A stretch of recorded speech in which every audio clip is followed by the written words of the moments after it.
Hello and Kia Ora viewers, welcome to Let's Talk Strategy. For today's guest, we are thrilled to join by Nyssa Waters, a rising force in the AI space and founder behind Possibl.AI, a platform that's redefining how businesses and individuals interact with artificial intelligence. Nyssa brings a unique mix of product leadership, deep tech insight, and visionary strategy to the table. With a background that blends both technical rigor and strategic storytelling, Nyssa is on a mission to make AI not just powerful, but purposeful. Nyssa, welcome to the show. It's a real pleasure to have you here. Thanks so much. Wow, what a great introduction to sort of what we're doing. Love it. Thank you so much. Lovely. Thank you so much for that, Nyssa. So let's quickly jump to our question answer session. This is a five Mhm. segment questionnaire that we're running. The first Sure. segment is getting to know. So the first question is, Nyssa, Possibl.AI. It's such an intriguing name. Like, can you take us behind the name? What possibility means in terms of AI? Okay, yeah. So look, when we first started the business, really the challenge that we were leaning into was the fact that there was a lot of possibility within AI and yes, a little bit of a name pun there. But the actual steps in order to access that possibility was really challenging. So there were a whole lot of vendors that were selling their applications, their tools, or their ecosystems. And then there were a whole lot of partners that were talking about long term 12, 24 months, 36-month strategies, which all did not sort of relate to outcomes that were actually tangible and possible at that point in time. We actually started our business under the name Being Consultants. So it was all about using as human beings using AI. And when we decided to rebrand, we really stuck with this name Possible. And, you know, in amongst everything, domains are king. So we kind of were playing around with a whole lot of different variants, and we really could not walk away from this idea of possible. It was all of us coming together and going, we want to make this possible for New Zealand. We want to make AI actually tangible and outcome centric, not just about the technology itself. That sounds amazing. And from that, I understand that you are passionate about democratizing AI or just in general about AI. How does Possible AI reflect that mission in practice? Yeah, so it's been really interesting. You've got all of the deep tech domain people, so people that have been engineers or AI product leaders or cloud leaders. I saw a lot of this at Google. I used to work at Google for a few years, and all of these deep tech people kind of knew how to do AI. And then you had the big businesses that can afford to have teams with chief AI officers or engineering teams. But then you have these small businesses, and the small businesses are actually the ones that can leverage AI the most, and obviously individual people as well. But they just don't have access to the expertise, particularly the broad expertise you need in this space. Now, to get an idea, something that I didn't think was possible a year ago is now possible within minutes. The rate of change here is so astronomical. Even my engineers are struggling to keep up with what tool is doing what within 1 week. We've had 4 huge announcements in the last week from the big vendors. VO3 was announced, which is a Google product. We had Claude 4. A number of other partnerships came of age. And what that means is unless you have a team, and I'm talking about a team, not just one person, a team of people that completely focus their life around AI and the link in with automation, it's impossible to keep up. And you're probably investing in the wrong things as well. So you're investing in rebuilding platforms that you can probably just talk into existence now. So for us, it was about how do we build a team that become that expertise centre for small businesses and medium businesses in New Zealand. Thank you so much. Now, like from what you've given me a context, you've kind of spoken about how AI is more accessible to not just technical users but non-technical users as well. Can you tell us how possible AI is tackling with that specific challenge of dealing with non-technical users today? Yeah, look, I think that's probably our biggest strength is the technology is something that we can demystify. So I don't spend much time with our customers, and we did a really big workshop with our customers yesterday. We help them understand the broader ideology of the technology. So what is possible, but we don't focus on the actual technology. We focus on the business processes, the end users and what the end users do. And a lot of that is, what is the actual individual business's IP? So what are they actually trying to do? And focusing on and then we look at what the technology potential could be. So generally speaking, we take that away from them. So we go, look, what are you doing? What are you trying to do? What are the outcomes you're hoping for? Is it streamlined processes? Is it taking your product global? Is it democratizing access to law enforcement, as an example? So there's a whole lot of different potential use cases. We take that business problem, we take it away, and we apply our technology ethos, our understanding of the ecosystems that exist. It could be Google, it could be Microsoft, it could be some small startup out of Silicon Valley, and we're working with a few very, very small niche companies out around the world. We apply our technology, AI, architecture, expertise to that, and we provide solution expertise back to our customers. So they don't need to understand the technology. They need to trust us to understand the technology. And we've been very, very successful at that. Most of our customers are non-technical. They are businesses that have core traditional products, but they want to do things differently. They want to push the envelope. So my team really, really focus in on understanding the technology, and then we meet in the middle to demystify it.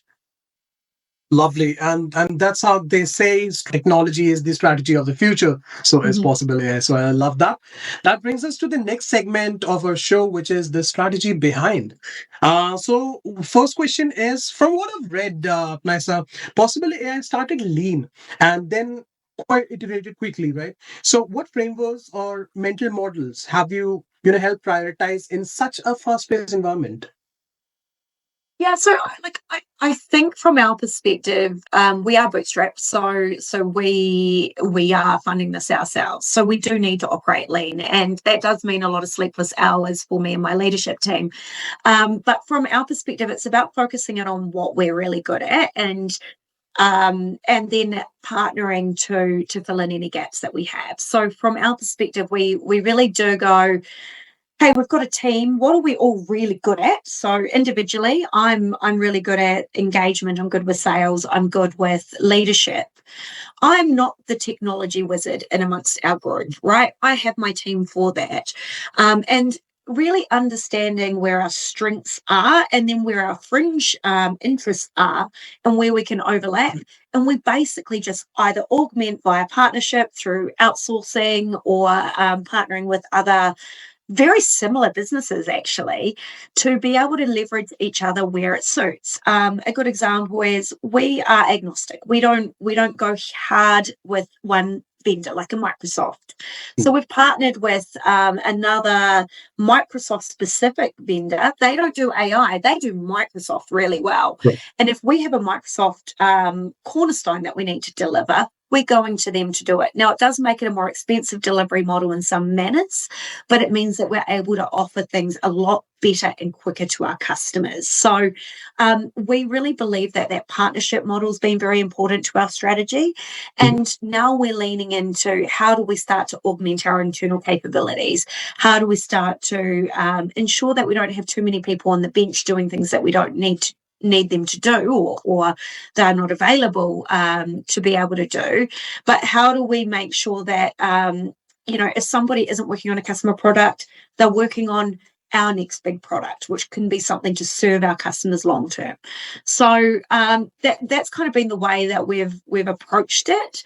But like most startups, it's kind of a little bit of a hustle. Like you've got to work out what you need sort of right on time, and make sure that you've got a bench of people around and partners around to be able to support you.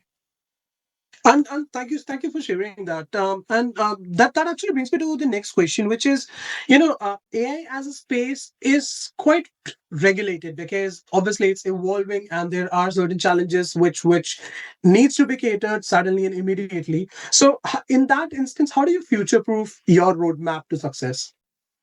I don't think you can, to be honest. If you're referring to the regulation of it, we work across the globe. So some of our customers are working across Europe, the United States. I think just understanding ethics around AI is very important and governance around AI is very important. You shouldn't be building without an understanding of that anyway. So having your own solid foundation of where your ethics lie is very important. Ultimately, though, we're going to come up against an ever changing world, and being aware of what's going on is probably the biggest aspect of that. We just have changing environments all around us, and that's in the technology, that's in legislation, that's in the way people are actually using the technology. Google is a prime example. The new generations coming through don't Google things; they use ChatGPT or they use TikTok is actually even more used from the younger generations. So it's just a different way of thinking. What we do is we use the technology to augment our capabilities. We're an AI company. We use AI to do AI and would be silly not to, right?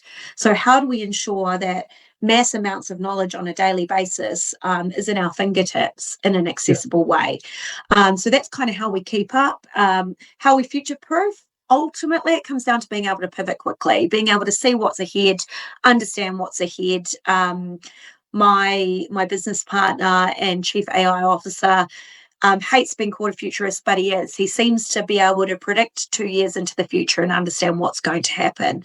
He was talking about agentic ecosystems before it was even ever uttered in a conference here in New Zealand. So I think he was building agents 5 years ago. Now it's become very, very common technology. So being aware of what we believe the technology will become, being aware of political ecosystems and legislation is important, but using AI to, I guess, digest that information and serve it to us in a very consumable fashion is also very important, particularly down here at the bottom of the world. And that's really amazing to know. And thank you for sharing that part as well. That's right. Next is, was there a moment when your customer behavior maybe surprised you and forced you to rethink your assumptions? Yeah. Every customer is very, very different. And kind of straddling this world of enterprise and small business and consumer behavior where it comes to AI is very, very interesting. Enterprises have been very slow to adopt. Using Copilot is kind of like using ChatGPT 2 years ago, right? It's getting an answer from a chatbot, maybe a little bit of enterprise search at the back of it, but it's not really bringing power to the enterprise. So, enterprise adoption has been relatively slow in that AI and automation space.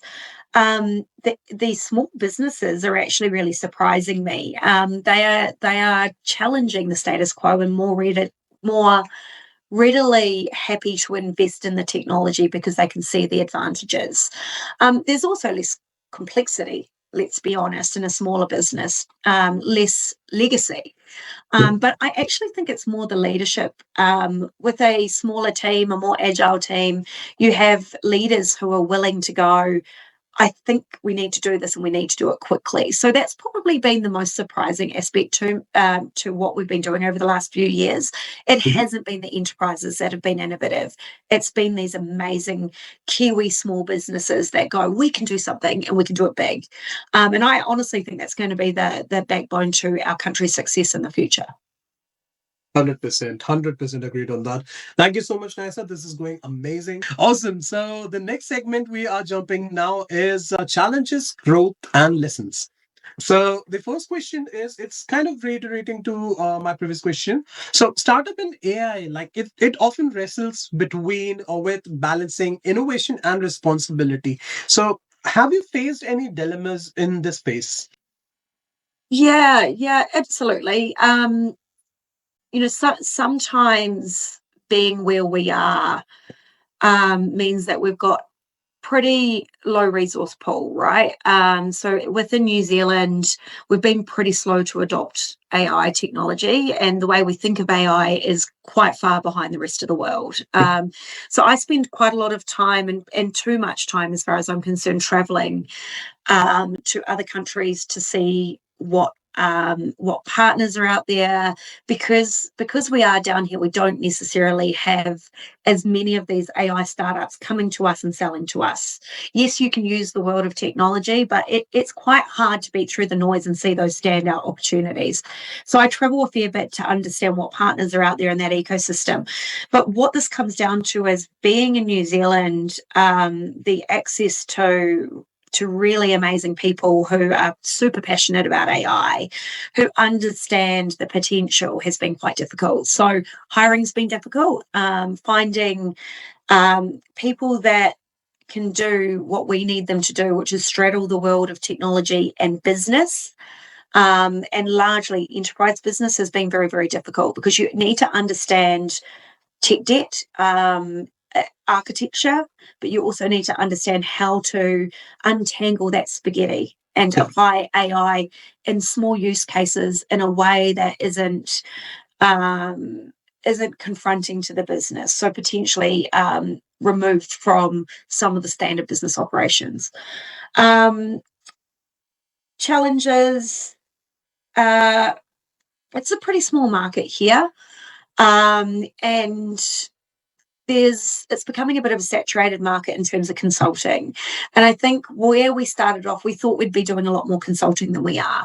But where we've actually fallen into is, naturally we're builders. We aren't tellers. So what I mean by that is a 6-week consulting engagement, or even a 6 to 12 month if you're working with Deloitte or a PwC. I just don't think it really resonates in this market anymore. The space is moving too quickly. By the time you get to the end of your consulting engagement, the world has completely changed. So using technology as opposed to these long drawn out consulting engagements is more important. So we've had to pivot our strategy somewhat to being more engineering and build focused than consulting focused, which I personally like, because it means that we're more about that outcome delivery than we are about sort of, here's maybe what you should do, and it's a little bit more vague. Mm-hmm. Thank you for that. So next question. I think that again echoes to what we've been talking about. Globally, Possibl.AI is kind of growing in a noisy market. And so, what's helped you cut through this noise and stay focused?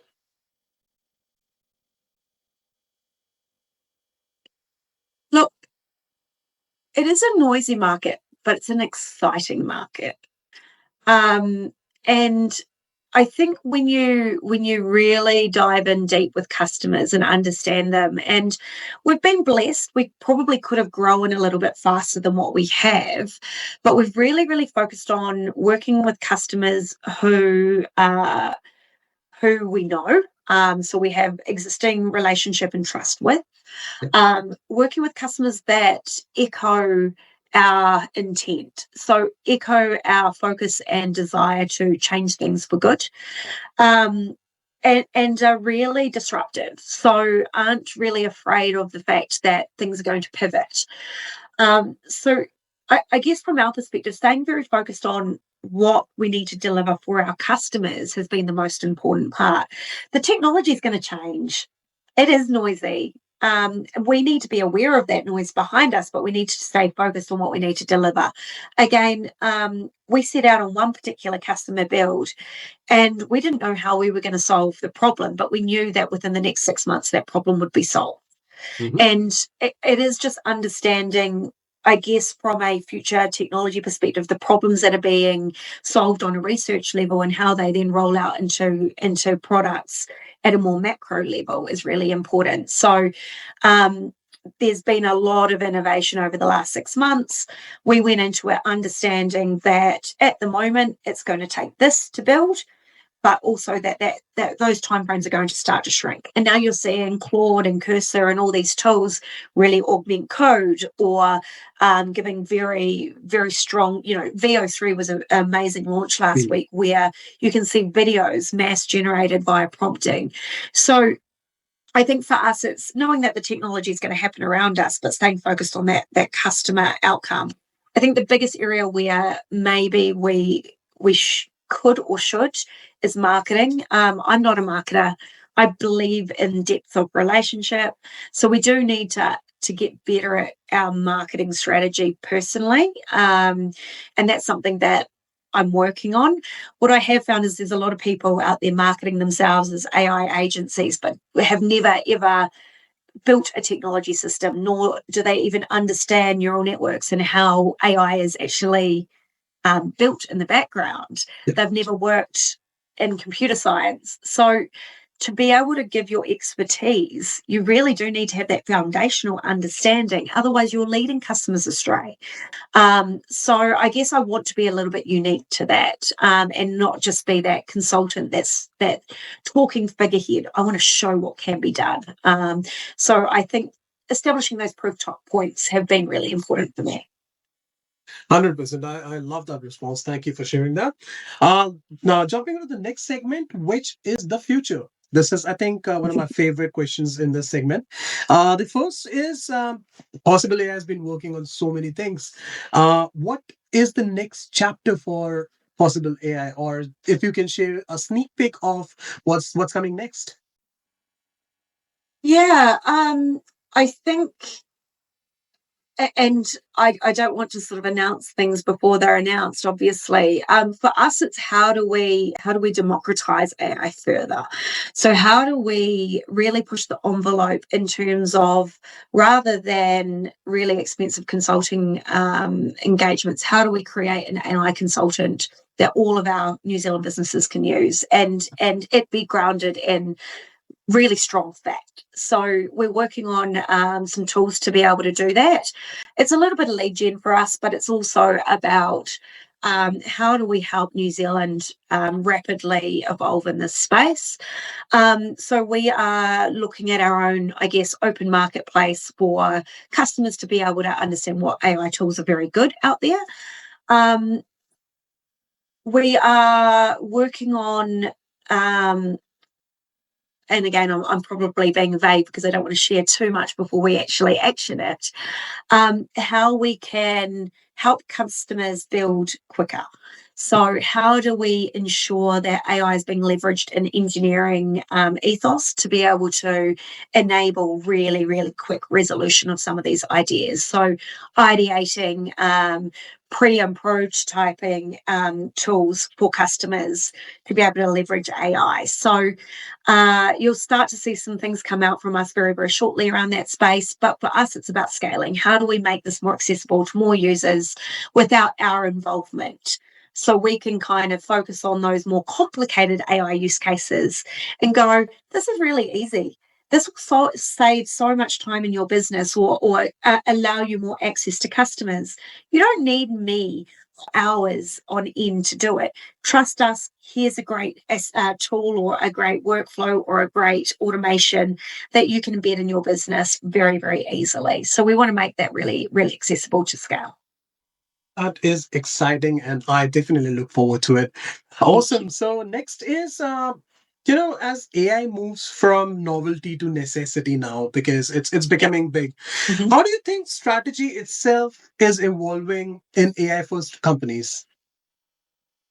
I think, and it's funny because I actually wrote a business strategy deck for an international product that I'm building, and I wrote most of it with AI, and I had AI challenge me, and I had AI do the research for me, and um, because it is what we do, I know what to look out for, and we've got to be very conscious that we don't spend too much time leaning on AI, but we use it to augment some of the capabilities that we have. So I want it to challenge my thinking. I want it to have context of things that I can't talk to someone about. So I can give AI now access to all of my Google Drive and all of my emails, and I can have it think like me.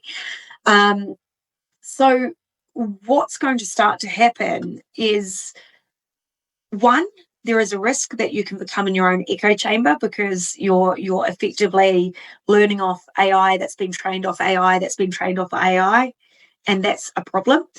But also, to the other side of it, taking it with a grain of salt and using it for what it is and what you know it is. So the big aspect here is understanding what this technology actually is, and using it for the purpose that it's intended. For me, that's about automating tools and allowing access to more information to give greater context. Um, and also, I think when we start looking at niche, smaller agents, and AI and agents are actually two quite fundamentally different things. Agents will start to transform a whole lot of what we do. So our strategy needs to be thought out in terms of what can be automated versus what humans are very, very good at. And IBM actually just released a really good paper around this. I'm looking at it in front of me, but understanding what role people play and how you can get the best out of people and how you can take away this reliance upon sitting in front of a computer all day, because it's not good for us. It's not what our bodies were intended to do. We are innately curious. We are um, problem solvers. AI can't necessarily solve a problem. It's us in the way that we work with the AI that can. So yeah, understanding people's purpose within your strategies is going to be very important moving forward. That is amazing, and thanks for sharing that. Next is, if a young founder asks you how to stay grounded while building something disruptive like Possible AI, what would you say? You have no choice but to be grounded when you're a startup founder. I have to roll up my sleeves and drive to the office at 6 in the morning and sit in my car creating a presentation. I have to transfer money. I have to be there for my team when things aren't going right. I have to do calls at 10 o'clock at night because we're dealing with other time zones. You have to travel economy because your cash flow isn't so. My CTO traveled to Dubai 17 hours in economy a few weeks ago because we just have to get the job done. So I think when you're a startup founder, you don't really have too much of a choice to be grounded. You have to be a bit realistic that you're not going to make money straight away. Millions of dollars aren't, unless you're very, very lucky, it's not coming into your pocket straight away. So it's hard bloody work, but it's exciting at the same time. And generally speaking, people don't start up something that is innovative and transformative to just sit back and chill. That they're usually very excited about it. And every single one of the people in my leadership team are business owners alongside me, and yeah, that they love this. We really believe in what we stand for. Sometimes we don't get it right, and probably the biggest thing that I say to my team, everyone's equal. So I'm traveling to India in a few weeks, and my EA is staying in the same hotel I am. I'm not going to differentiate between my role and her role. Um, Everyone's equal. My engineering intern told me one of my ideas was terrible a few weeks ago, and I high-fived her for telling me it was terrible, because she knows best in that world. And also admitting when you're wrong is probably the biggest aspect to stay grounded, because if you don't admit when you're wrong and you've made mistakes, you don't pivot, you don't learn from them. So it's just going to be an all-round fail. That is amazing. And this is one learning that I'll take from you to my journey as well. So thank you for sharing that. Awesome. Thanks, Nyssa. Let's jump on to the last segment, which is the fun and casual rapid fire round. So Ooh. the first question is, first job you ever had? um, Delivering pamphlets to neighborhoods into letterboxes. Oh, nice. Interesting. Awesome. So hobby or skill you've picked up recently? Oh God, picked up recently. Do I have time for hobbies and skills? Um, I did buy an e-bike, which I think I've ridden twice just up the driveway. Yeah, I don't really have too much time to skill, but I think just the continuous learning around AI. So automation and agents are the biggest one. And my partner and I both love it. So we get a little bit too obsessed. But yeah, I'd say that's probably it for me. I'm so boring. That's amazing. Next is, in an ideal world, if you could take a month off, where would you go and what would you do? Oh God, ideal world. Look, I love travel. Absolutely love and adore travel. I would take my kids and travel somewhere in the world. It would depend what season it is. It would depend what I'm doing and what they're interested in, probably. So, if the kids are interested in Jurassic Park, it would probably be over to Singapore and going to Universal Studios and going around different countries around Asia. That my kids are the world to me. I've got a 4 and a 6-year-old. So yeah, I did actually take 3 weeks off last year and took them around the US, intertwined with a few business meetings. But we did Disneyland, and I love that sort of stuff. I love being a kid myself, so probably that. That's awesome. And quoting one famous, dialogue from Jurassic Park, life finds a way. So that's amazing. Love it. Awesome. So next is okay, this one is a very interesting one. If the AI space did not exist, what problem space do you think you'd be building in? If the AI space, look, I tend to have gone on a journey of technology my entire life. So I tend to jump to whatever technology I see being the most interesting. Started out sort of really focused in on coding and sort of the web, and then moved to mobility, moved to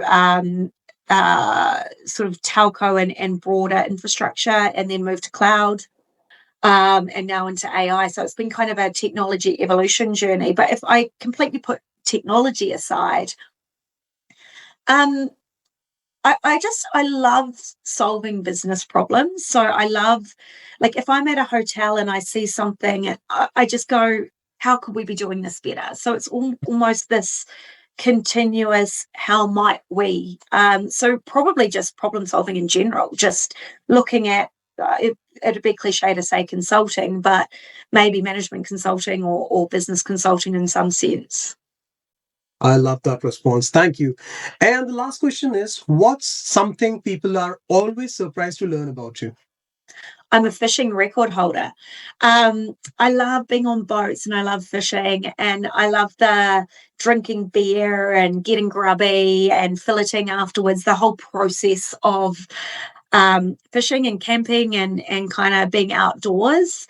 Um, yeah, it's something my dad taught me when I was really young, and I was the older daughter, so I'd be anchor girl all the time. Hated that, but yeah, just getting sort of in amongst that, and I guess being in a male dominated world, I've always kind of been one of the boys. So drinking beer and fishing is my thing. May That is not look like it, but amazing. it is. Isn't that just great? Like the best response I've got so far. So thank you so much, Nyssa. Now this brings us to the end of our show. Nyssa, it has been a real pleasure talking to you. Thank you so much for joining Let's Talk Strategy. Thanks so much. This has been really cool. Amazing. And especially your insights into building with purpose, leading with clarity, and staying grounded are exactly the kind of stories our communities need to hear. So thank you once again. Awesome. And last thing to our viewers, thank you for listening. Follow Let's Talk Strategy for more such amazing stories and real talks from visionaries like Nyssa. Until next time, keep learning, keep building, and keep talking strategy. Thank you.